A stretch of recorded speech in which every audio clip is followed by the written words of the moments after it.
Which part of our constitution envisages a 3-tier system of panchayats అంటున్నారు. సో ఇక్కడ మనకి పార్ట్ 9, 10, 11 and 12 ఇచ్చారు.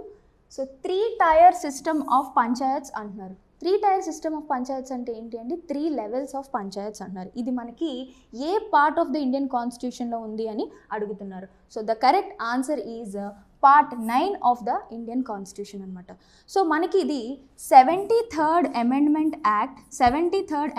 యాక్ట్ 1992 ద్వారా మనకి 11th షెడ్యూల్ ఆఫ్ ఇండియన్ కాన్స్టిట్యూషన్లో చేర్చబడింది త్రూ బల్వంత్ రాయ్ కమిటీ అనమాట.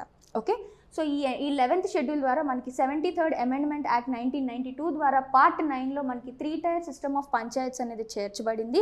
సో ఇది ఎప్పటి నుంచి మనకి అమల్లోకి వచ్చింది అంటే 24th ఏప్రిల్ 1993లో మనకి ఇది ఫోర్స్లోకి వచ్చింది. సో దీని ద్వారా ఏంటి అంటే పంచాయతీలకి మనకి రాజ్యాంగ హోదా అంటే కాన్స్టిట్యూషనల్ స్టేటస్ అనేది లభించింది అనమాట.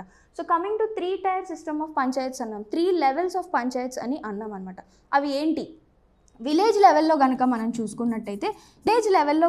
చూసుకున్నట్టయితే గ్రామ పంచాయత్స్ అంటాము. తర్వాత మనం మండల్ లెవెల్స్లో కనుక మనం చూసుకున్నట్టయితే పంచాయత్ సమితి అంటే block level or mandal level అంటే కనుక మనం దాన్ని పంచాయత్ సమితిగా చెప్తాము.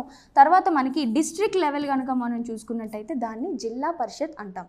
So this shows the decentralisation of power. So ఏం చెప్పాము, 11th షెడ్యూల్లో మనకి 73rd అమెండ్మెంట్ యాక్ట్ 1992 ద్వారా మనకి బల్వంత్ రాయ్ కమిటీ ద్వారా 3-tier సిస్టమ్ ఆఫ్ పంచాయత్స్ అనేది వచ్చింది. ఇది 24th ఏప్రిల్ 1993 నుంచి మనకి ఫోర్స్లోకి వచ్చింది.